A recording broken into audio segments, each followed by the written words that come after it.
صفحه 216. خط و خط نویسان نامدار. خط به علامت‌هایی گفته می شود که بر کلمات زبان معینی دلالت کند.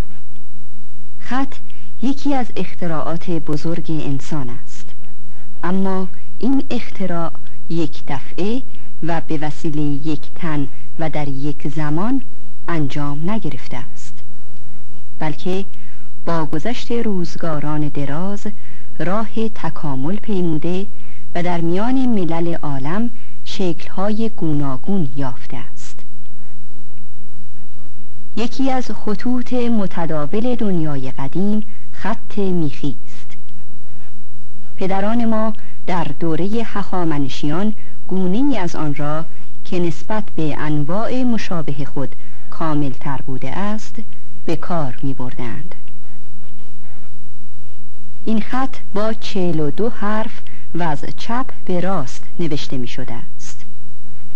خط میخی پس از سلسله هخامنشی متروک گردید و نزدیک به 2000 سال خواندن و نوشتن آن به فراموشی پیوست، تا جایی که خطوط میخی سنگ نوشته هایی که در سینه کوه ها و صخره ها جای دارد اشکال و صور سحر و جادو انگاشته شد و به اقوام نیمه وحشی روزگاران بسیار قدیم منسوب گردید.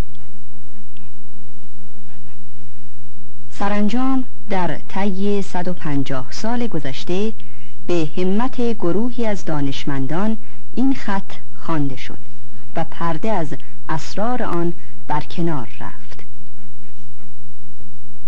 پس از دوره هخامنشی در زمان اشکانیان و ساسانیان نیاکان ما خطی داشتند که به خط پهلوی معروف است. کتاب‌هایی که از دوره ساسانی باقی مانده اغلب به این خط است. خط پهلوی مانند خط فارسی امروز از راست به چپ نوشته میشد و 16 حرف بیشتر نداشت و از این جهت خواندن آن بی اشکال نبود.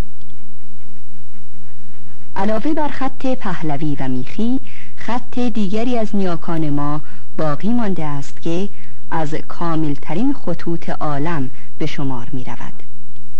این خط اوستایی است که اوستا کتاب مقدس زرتشتیان را بدان می نوشته‌اند. پس از آن که ایرانیان به دین اسلام گرویدند، با خط عربی که آن را خط کوفی می نامیدند آشنا شدند و اندک اندک برای نوشتن از الفبای عربی استفاده کردند و زبان فارسی را با این خط نوشتند. سپس به مرور تغییراتی در آن داده شکل‌های آن را زیباتر و کاملتر ساختند. ایرانیان در این دوره علاوه بر آن که از خط برای تفهیم و تفاهم استفاده می کردند، با زیباتر کردن شکل‌های آن و ابداع خطوط گوناگون زمینه را برای ظهور هنر خوشنویسی نیز آماده می ساختند. نخستین ایرانی که به خوشنویسی شهرت یافت عالم و هنرمند نامدار ابن مقله بود. وی از جمله کسانی است که از روی خط کوفی خط جدیدی ساختند. چون خط جدید به سهولت خوانده و نوشته میشد، به زودی رواج گرفت و خط کوفی را منسوخ ساخت و به همین جهت خط نسخ نام گرفت. نسخ یعنی از بین بردن و متروک ساختن. ابن مقله که نام کوچکش محمد و نام پدرش علی و اصلا از مردم بیضای فارس بود، در بغداد زاده شد و در همان شهر تحصیل کرد و در دستگاه خلفا به خدمت پرداخت. نخست به فرمانروایی فارس رسید و سپس در 3 نوبت وزارت یافت و از آنجا که در هنر و دانش و تدبیر یگانه روزگار بود محسود بداندیشان قرار گرفت. در نزد خلیفه از وی بدگویی کردند و به خیانت متهمش ساختند تا گرفتار شد و به زندان افتاد و برای آنکه از نوشتن باز بماند به فرمان خلیفه دست راست وی را از بازو قطع کردند. مرد دانای روزگار که همتی بلند و استوار داشت خم بر ابرو نیاورد، عزم کرد قلم به بازوی راست بندد و تمرین خط کند و چنین کرد. دیری نگذشت که هم با بازوی بریده و هم با دست چپ توانست مانند سابق خوش بنویسد. هنرمند نامدار سرانجام به سال 328 در زندان به فرمان خلیفه کشته شد. در این موقع 56 سال داشت. پس از ابن مغله، ابن بواب و یاقوت مستعصمی از معروفترین خوشنویسان زمان خود بودند. یاقوت معاصر سعدی بود و به واسطه انتساب به مستعصم آخرین خلیفه عباسی یاقوت مستعصمی نامیده شده است. در مدت 400 سالی که بین ابن مغله و یاقوت گذشت، خط‌نویسان بزرگی در نقاط مختلف کشورهای اسلامی به ظهور پیوسته و خطوط جدیدی ابداع کرده بودند. در زمان یاقوت این خطوط شکل گرفت و به اقلام 6 محدود گردید که عبارتند از محقق، ریحان، سلس، نسخ، توقیع و رقاع که همه از خط کوفی اقتباس گردیده است. پس از یاقوت در آغاز قرن 8 باب تازه‌ای در خوشنویسی باز شد. یاقوت شاگردان بسیاری تربیت کرد که همه ایرانی بودند و از این پس مدت 2 قرن مراکز خوشنویسی اسلامی در ایران و به خصوص در خراسان و فارس و آذربایجان بود. از اواسط قرن 8 هجری به بعد به تناوب 3 خط دیگر در میان خطوط اسلامی جلوه‌گر شد که باید آنها را خطوط خاص ایرانی دانست، زیرا اگرچه الفبای این خطوط همان الفبای مأخوذ از خط کوفی است، ولی شکل و ترکیب آنها با دیگر خطوط اسلامی متفاوت است و حتی میتوان شباهت‌هایی بین آنها و خطوط باستانی پیدا کرد. ایرانیان با سلیقه مخصوص خود در اندک زمانی شیوایی این 3 خط را که به نامهای تعلیق، نستعلیق و شکسته نستعلیق نامیده میشوند به درجه کمال رسانیدند و با اینکه خطاطان دیگر کشورهای اسلامی از این خطوط تقلید کردند، هیچگاه در این کار به پای ایرانیان نرسیدند. خط تعلیق که در آغاز خط تحریر و برای نوشتن فرمانها و نامه‌ها به کار می‌رفت، به واسطه زیبایی خاصی که در شکل حروف و کلمات و سطور آن مشهود بود، موضوع خوشنویسی و هنرنمایی گردید و استادان زبردستی در این شیوه به ظهور رسیدند که نامبردارترین آنان خواجه اختیارالدین منشی گنابادی است. نستعلیق که آن را به حق عروس خطوط اسلامی لقب داده اند، نخستین بار به وسیله میر علی تبریزی به طرز زیبایی نوشته شد و از آن پس گروهی از خوشنویسان از جمله میر علی هروی در تکامل آن کوشیدند تا در روزگار پادشاهی شاه عباس صفوی بزرگترین خط نویس همه اعصار یعنی میر عماد قزوینی ظهور کرد. میر عماد به سال 961 هجری قمری در قزوین دیده به جهان گشود و به سال 1024 در اصفهان به وسیله افراد ناشناخته‌ای به قتل رسید.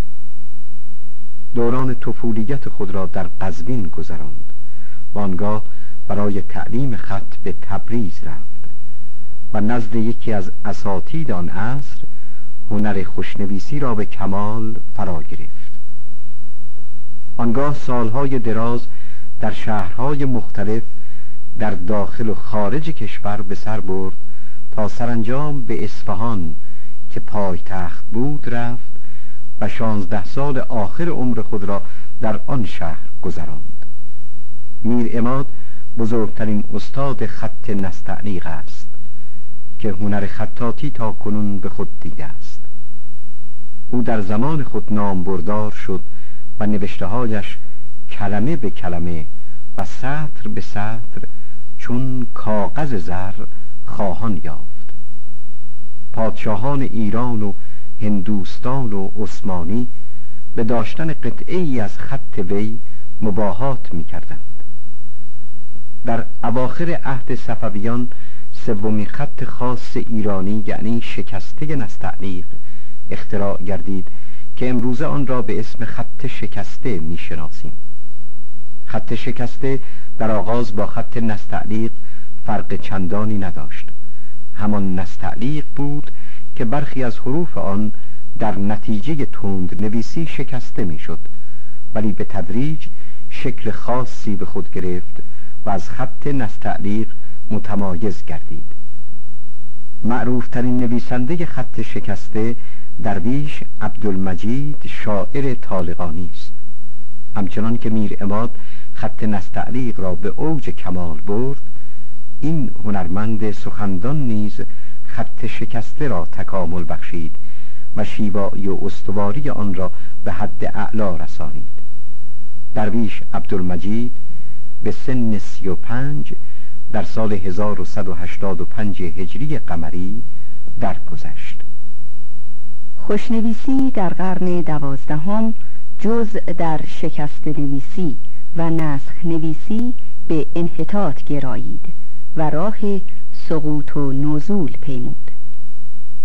از نسخ نویسان این قرن از همه مشهورتر میرزا احمد نیریزی است. وی در ایران آخرین هنرمندی است که خط نسخ را در کمال زیبایی تحریر نموده است. با شروع قرن 13 خوشنویسی اقلام ششگانه بیشتر رواج گرفت. در این قرن گروهی خوشنویس به ظهور پیوستند و آثار نفیسی از زیر دست آنان بیرون آمد که مشهورترینشان میرزا رضای کلهر است. وی یکی از استادان مسلم خط نستعلیق و از مشاهیر این فن به شمار می رود. کلهر جمال هنر را با کمال اخلاق در خود جمع کرده بود. مردی بسیار پاک دامن، خوش سیرت و نیکوخوی بود و به هنر خود عشق بسیار می‌ورزید. در روزگار کلهر صنعت چاپ در ایران دایر شده بود. کتاب‌هایی که وی تحریر کرده است اغلب به طبع رسیده و شیوه خط نویسی او سرمشق خوشنویسان عصر خود و دوره‌های بعد قرار گرفته است. عمادالکتاب قزوینی خوشنویس بزرگ نیم قرن اخیر با آنکه نزد کلهر شاگردی نکرده بود، به وسیله همین کتاب‌های چاپی شیوه او را به نیکوترین وجهی فرا گرفت. همچنان که اکنون نیز خوشنویسان روزگار ما از شیوه کلهر تقلید می کنند. صفحه 240. 6000 بچه آزمایشگاهی. شمار بچه‌های آزمایشگاهی دنیا به 6000 رسید و تولد، در حقیقت تولید این بچه‌ها روز به روز در حال افزایش است. در فرانسه تاکنون 1000 بچه آزمایشگاهی متولد شده است و 100 مرکز در آن کشور به این امر اشتغال دارند. مشتری این مراکز زن و شوهرهایی هستند که به علل مختلف نمیتوانند صاحب فرزند شوند. در این مراکز با استفاده از نطفه مردها و تخمدان زنها، هر یک که در هر کدام سالم باشد، و بارور کردن آنها جنینی را در شکم همین زن و در صورت عیب زن در رحم زن دیگری پرورش می‌دهند و پس از مدتی بچه که در حقیقت متعلق به خود آنهاست به دنیا می آید. قیمت یک بچه آزمایشگاهی در فرانسه معادل $450 است.